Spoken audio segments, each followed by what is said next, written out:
اعوذ باللہ من الشیطان الرجیم، بسم اللہ الرحمن الرحیم۔ نولی فیکٹری کے معزز دوستو، السلام علیکم۔ ناظرین اکرام، نہ تو فلسطین کے نہتے مسلمانوں کے حقوق پر کوئی بات کی جا رہی ہے، نہ ان پر ہونے والے ظلم کے خلاف کوئی آواز اٹھائی جا رہی ہے، اور نہ ہی ان کی پرسکون زندگی کے لیے کوئی لاہ عمل بنایا جا رہا ہے۔ ہاں، ایک ایسا فعل ضرور سر انجام دیا جا رہا ہے جس کو حتی الامکان پایا تکمیل تک پہنچانے کی کوششیں جاری ہیں، اور وہ ہے دجالی ایجنڈے کے تحت مسلمانوں کا اپنا ایمان بیچ دینا، اور ہر اس کام میں یہودی مکار لوگوں کو سپورٹ کرنا جس میں تھوڑا سا بھی دنیاوی فائدہ موجود ہو۔ اسی بنیاد پر آج جہاں متحدہ عرب امارات سمیت دیگر مسلمان ممالک یہودی غلامی میں مبتلا ہیں، بلکہ انہیں خوش کرنے میں ہر قدم پر پیش ہیں، جس کی کئی مثالیں کبھی اسرائیل جیسی ناجائز ریاست سے خوشگوار تعلقات کی صورت میں سامنے آتی ہیں، تو کبھی انہی کی سازشوں کے پیش نظر انبیاء کرام علیہم السلام کی سرزمین عرب پر فحاشی کو فروغ دینے کی صورت میں دکھائی دیتی ہیں۔ اور اب ایسی ہی ایک مثال اس وقت سامنے آئی جب اسرائیل کی قومی زبان میں شامل عبرانی زبان کو متحدہ عرب امارات میں فوقیت دی جانے لگی۔ جی ہاں دوستو، گو کہ عبرانی زبان کئی صدیوں تک یہود کی بول چال کی زبان رہی، اور 5ویں صدی قبل مسیح میں یہودیہ میں آرامی بھی ان کی روزمرہ کی زبان کا ایک اہم حصہ بن چکی تھی۔ نیز 3 صدی قبل مسیح میں یہود اپنے عہد انتشار میں یونانی بھی بولا کرتے تھے، لیکن اس کے بعد جلد ہی عبرانی زبان کا مقام یہودی معاشرے میں کم ہوتا چلا گیا، اور پھر تقریباً 16 صدیوں تک یہ زبان صرف مذہبی کتب اور رسومات کا حصہ بنی رہی۔ سن 1880 کی دہائی کے اواخر میں علی اظہر بن یہودا کی کوششوں سے عبرانی زبان دوبارہ سے فلسطین میں بولی جانے لگی۔ بالآخر آہستہ آہستہ یہ ریاست اسرائیل کی قومی زبان قرار پائی۔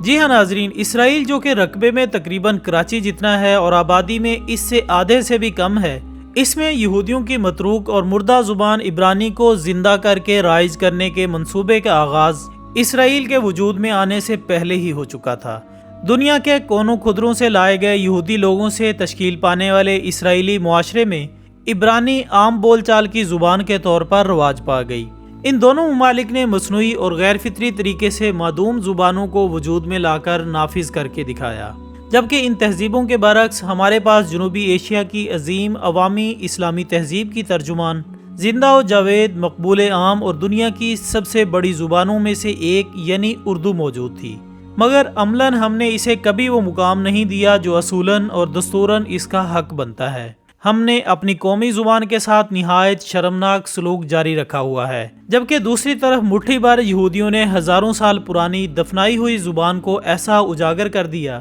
کہ صدیوں تک یہودی ان خطوں اور علاقوں کی ہی زبان استعمال کرتے رہے جہاں وہ نقل مکانی کرتے، تاہم ان زبانوں میں عبرانی تعبیرات اور مفردات کا اضافہ کرتے رہتے تھے، جس کے سبب آج تک اسے اسرائیل میں بول چال کے لیے اہم سمجھا جاتا ہے، جس پر معلومات اس وقت حاصل ہوئی جب اسرائیل کے 3 مختلف اخباروں نے ایک جیسے الفاظ میں اس خبر کو شائع کیا، جس کا متن کچھ اس طرح ہے کہ اسرائیل کی ثقافت، تہذیب، اس کے کھانے، لباس اور اس کی زبان کو آئندہ سال میں 4 ان سکولوں میں سکھایا جائے گا جو کہ متحدہ عرب امارات میں کھلنے جا رہے ہیں، اور پہلے سکول کا افتتاح جنوری سن 2021 میں ہونا طے پایا، جبکہ ان اداروں کے لیے جن لوگوں کو منتخب کرنے کا ارادہ کیا گیا ان میں بڑے بڑے بزنس مین، سرکاری عہدوں پر فائز لوگ اور حکومتوں سے تعلق رکھنے والے اہم افراد شامل ہوں گے، اور ان کی مصروف زندگیوں سے وقت نکلوانے کے لیے مختلف وقت کی کلاسز کا آغاز بھی کیا جائے گا، جن میں کچھ صبح، کچھ شام اور کچھ رات کی کلاسز بھی شامل ہوں گی، تاکہ کسی کو بھی کوئی دشواری پیش آئے بغیر اس کلچر کو سیکھنے کی پوری سہولت دی جائے، اور سب سے پہلے ان ممالک کے بڑے لوگوں میں اسرائیلی کلچر رواج پا جائے تاکہ پھر ان کی دیکھا دیکھی عام لوگ انہی کے رنگ میں خود کو ڈھال لیں۔ جیسا کہ ہر جگہ ہوتا ہے کہ بڑے اور اونچے گھرانوں میں جو طور طریقے نکلتے ہیں، لوگ انہیں اپنی زندگیوں میں لانے کی کوشش کرتے ہیں تاکہ وہ بھی ان لوگوں کی طرح امیر کبیر کہلوا سکیں۔ محترم خواتین و حضرات، یاد رہے کہ ابھی یہ معاملات ابوظہبی، دبئی اور بحرین میں طے پائے ہیں، جس کی لپیٹ میں مستقبل قریب میں سعودی عرب بھی آ جائے گا، جس سے ثابت ہوتا ہے کہ بہت جلد عرب ممالک یہودیوں کا رنگ و روپ اختیار کر کے انہی کی طرح زندگی گزارنے کو ترجیح دیں گے، جو کہ اصل میں شیطانی ایجنڈے کا اہم حصہ ہے جسے اسرائیل کو گریٹر اسرائیل بنانے کے لیے تشکیل دیا جا رہا ہے، تاکہ آنے والی نسلوں کے ذہن میں یہ بات بیٹھ سکے کہ یہ بھی ہمارے جیسے ہی لوگ ہیں جو ہم میں آ کر اپنا رہن سہن کریں گے۔ اور ہم چونکہ ان کی زبان بھی جانتے ہیں، ان کے اور ہمارے کلچر میں کوئی خاص فرق بھی نہیں ہے، لہذا مستقبل میں کوئی مسئلہ نہیں ہوگا، اور اس طرح آئندہ آنے والی نسلیں بخوشی گریٹر اسرائیل کے قیام میں یہودی قوم کا ساتھ دیں گی۔ ناظرین، نہ صرف عرب ممالک بلکہ پاکستان میں بھی اسرائیل اپنے پورے قدم جمانے کا منصوبہ لیے بیٹھا ہے، جس کا اندازہ اس وقت ہوا جب سن 2019 میں وطن عزیز میں سرگرم عناصر نے بین الاقوامی اسلامی یونیورسٹی اسلام آباد میں اسرائیلی ثقافت متعارف کروا دی۔ جی ہاں دوستو، اطلاعات کے مطابق یونیورسٹی کی انتظامیہ نے انتہائی دیدہ دلیری سے 3 روزہ فیسٹیول میں اسرائیلی ثقافتی سٹال کا اہتمام کیا، جس میں اسرائیل کا جھنڈا اور وہاں کے وزیر اعظم نیتن یاہو کی تصاویر بھی آویزاں کی۔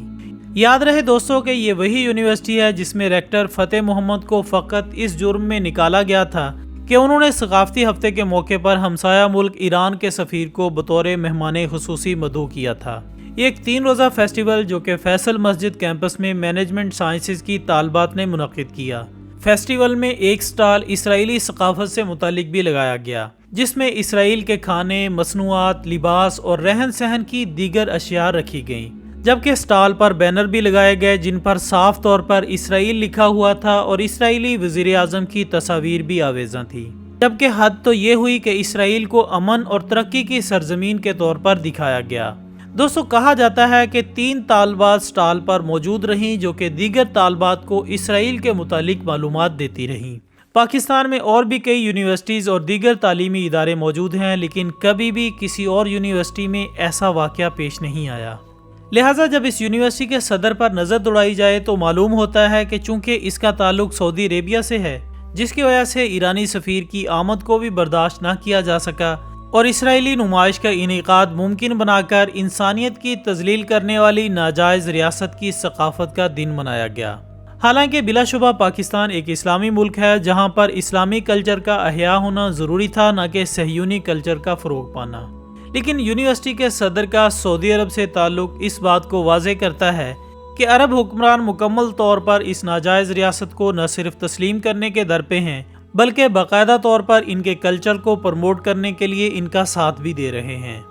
لیکن دوستو، یہاں ایک بات جو کہ ہر پاکستانی فخریہ انداز سے کہہ سکتا ہے کہ ملک پاکستان عالم اسلام کا وہ واحد ملک ہے جس نے اب تک اسرائیل کے وجود کو تسلیم نہیں کیا، جو کہ بلا شبہ پاکستانی حکمرانوں کی مسلمانوں اور اسلام سے محبت کی ایک واضح دلیل ہے۔ لیکن افسوس اس امر پر ہے کہ عرب کے اسلامی ممالک اسرائیل کے سامنے سر تسلیم خم کیے ہوئے ہیں، بلکہ یوں کہا جائے تو غلط نہ ہوگا کہ عرب ممالک کے بادشاہوں کو عیش و عشرت سے فرصت نہیں ملتی، اس لیے آج فلسطینی مارے پھر رہے ہیں اور کوئی ایسا نہیں جو کہ ان کا پرسان حال ہو، حتیٰ کہ خود مسلمان اس مظلوم قوم سے آنکھیں چرائے ہوئے ہیں۔ ہماری دعا ہے کہ اللہ تعالیٰ فلسطینیوں کے حال پر رحم فرمائے اور ہمیں یہودیوں کی ہر قسم کی چالوں اور سازشوں کو توڑنے کی ہمت اور توفیق عطا فرمائے، آمین ثم آمین۔ اسی دعا کے ساتھ ہماری آج کی اس ویڈیو کا اختتام ہوتا ہے۔ ہم امید کرتے ہیں کہ آپ کو یہ ویڈیو ضرور پسند آئی ہوگی۔ اس ویڈیو کو اپنے تمام سوشل میڈیا اکاؤنٹس پر زیادہ سے زیادہ شیئر کیجیے گا اور کومنٹس کی صورت میں اپنی رائے دینا ہرگز مت بھولیے گا۔ ہماری اگلی ویڈیو آنے تک اپنا دوستوں، رشتہ داروں اور گرد و نواح کے تمام لوگوں کا بہت خیال رکھیے گا۔ اللہ حافظ۔